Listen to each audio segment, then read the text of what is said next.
babae na balang araw ko naman makasama. Kahit na ba talaga na meron ka ng anak o meron ka na talaga asawa, di ko na kailangan ba agawin sa iyo ang lahat. Ang nais ko lang, tignan mo naman makapahid ng kamay sa iyong mga balat. Yo, di ka na bahala sumalo kahit na kasi alam ko naman na ikaw isa sa buo ng Magdalo. Ako naman ngayon ang babana. Pinapangarap. Nakita mo naman, hindi ko talaga matansya.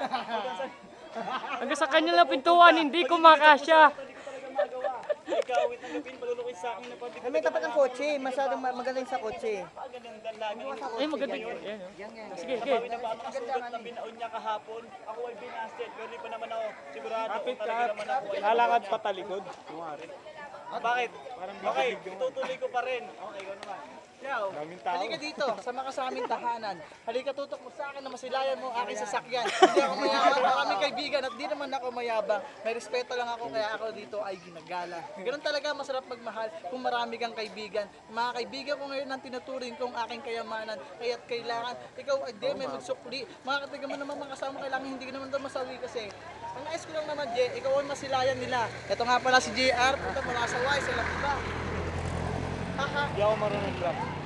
Okay, meron nga pala akong ipapakilala. Ito yung babae na pinapangarap ko na maging asawa. Ang pangalan niya ay Cecil. Tignan mo naman pala, parang masakit ang aking tonsil. Tuloy pa rin ako sa pagbitaw. Kahit wala namang tao na humihiyaw na pasigaw. Manang lahat, kapag ako na ay bumanat kasi napapatid na ngayon isa-isang mga ugat. Ayoko na. Pang-ulitin ang nangyari nung nakaraan. Na para ng babae nang ako ay nasampalan. Sabi siya, kahit medyo masakit. Tuloy pa rin ito kahit hindi na marikit, mapait. Manamang sugat na dulot sa akin. Sumasabay pa rin ako kahit sumasablay. Nang mga gagawin ko pang ako'y makasakay. Masakyan na to. Kanino ba to? Pwede bang pahiram? Wala akong alam.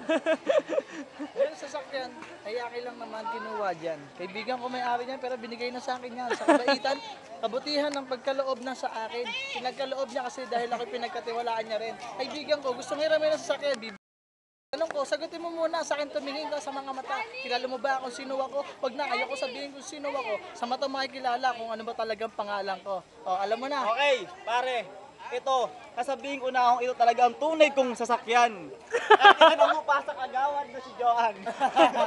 Yan ay totoo, hindi ako nagsisinungaling. Kasi pare, lahat ng hilig ng Bulakenyo ay napakagagaling. Lahat kami ay hindi sikat. Pero kapag kami na ang bumanat ang lahat nakangarat, parang ugat, patpatik, naburat, ayoko na. Umiikot man ngayon ang camera. Pero teka muna, kami munang dalawa ay eksena. Agaw eksena, ako muna talaga ang makikita. Nakita mo kami ng bata para ba siya si Chabilita. Pero nandito sa Eskinita, maraming taon nag-aabang. Maraming botante, tiga mo naman kung saan nag-aabang. Na mga abutan ng barya sa mga tumatakbo. Pero naglalakad lang sila, pero bakit napakaraming tao? Gulong-gulo na ang isip ko. Hindi ko talaga mapailawanag. Okay lang yun kasi ang araw din naman masyado masinag. Kaya hindi ako nasisilaw at ikaw ang kilala ko. Ikaw ba, anong pangalan mo? Pakilala ka sa akin ng totoo. Ayoko kasi ng plastic habang nanonood ka sa akin. Ikaw ang topic ko, kung sino ka man nakatingin palagi sa akin. Kilala mo ako si Ratsky na malupit. Okay lang yun kahit na ba isang mata partida to nakapikit. Malupit. Sasabihin lang ako, tungkol sa lahat ng mga kandidato, puro lang kamay. Hindi man lang makaabot kahit na kunting lagay. Yan ang aking gusto, magkaroon man lang ng pera kahit nakakaunti. Andito na ako kahit medyo naiihi. Tuloy pa rin ito. Nasaan ang sasakyan ko? Pakikuhanan mo, kulay green. Ayoko nang gano'n na parang bang ako si Dolph Lundgren, napakalakas kahit ako may payat. Dito ba lang ba't iharap mo sa akin ng camera?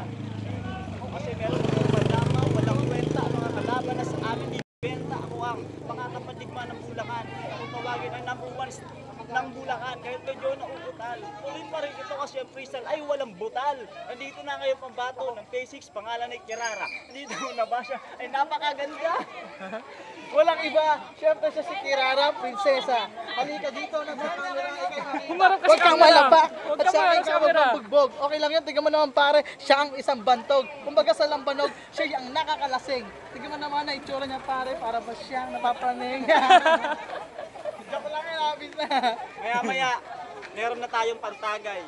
Kasi marami tayo dito naghihintay nakaantabay sa pera ng kandidato. Sana naman tayo ay magkapera. Nasaan na nga ba? Baka masagasaan na tricycle. At teka lang dito popsicle para hindi mo naman sabihin. na parang lifetime, pero hindi Dito na ngayon may chicks na sumasama. Makita mo na ba siya ay nakapula sa amin nakatingin dito sa Banatan. Ito na naman ang mga datihan, ang mga balikan sa amin ay lumasabay. Hindi kayo lahat, pwede kayo ay sasablay. Sablay lahat, maraming kumakaway. Kaso nga kandidato di marunong nga maglagay, di kami nga mapalagay. Paano makakatagay kung sa amin maski na barya wala silang binibigay. Ay, ganito ba talaga naman ang buhay? Sadya ba talaga sila ba nagbigay ng kulay? Mali, pag ganito lang sila saan may malakas. Pero pag tapos na botohan ako, ito'y lipas na. Hindi ka na nila kilala, nakaupo na pero tiga mo agaw eksena. Para malaman, mapunan ng mga taon na sino ba talaga dapat maboto manalo sa kanila.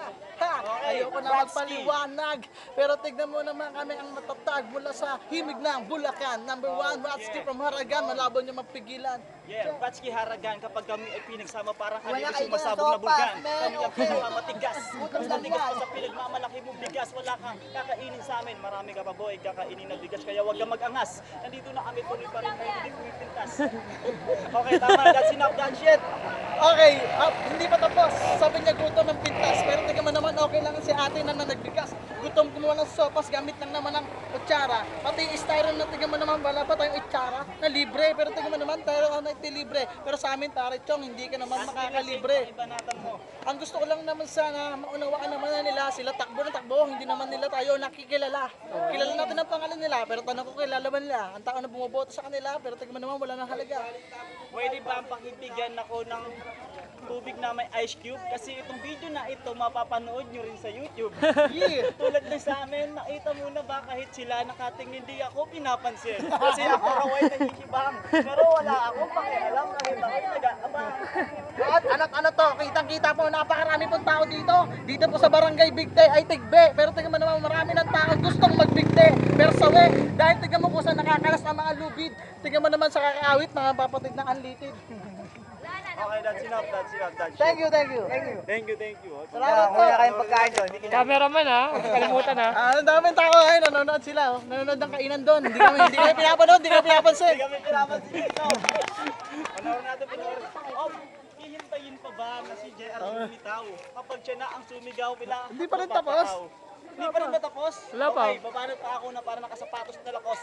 Hindi kami malalaos hanggang sa dulo kahit tawagin mo si Palos. Wala kaming pakialam kahit sino ang iyong tawagin. Nandito na kami ngayon na para bang ikaw ay dudurugin. Teka lang. Tatawagin mong palos, ito na siya. Tignan mo, suot niya pare, wala na ng iba. Madulas naman, madulas. Pero tignan mo naman to, ligtas. Kahit saan ka makarating pare, sa amin wala makikapitas. Dahil kami ang mahawak ng landas na mga taong tinatapakan. Tignan mo lahat sila sa atin todas. Dahil kami ang batas sa larangan ng mga digmaan, palawakan, nakaisipan. Kahit naman talaga pala tuntunan o tugmaan, mga katagang pinakawalan din ang pinag-isipan. Katsi nga pala, kasama ko si Haragan. Huwag kalimutan. Dalang.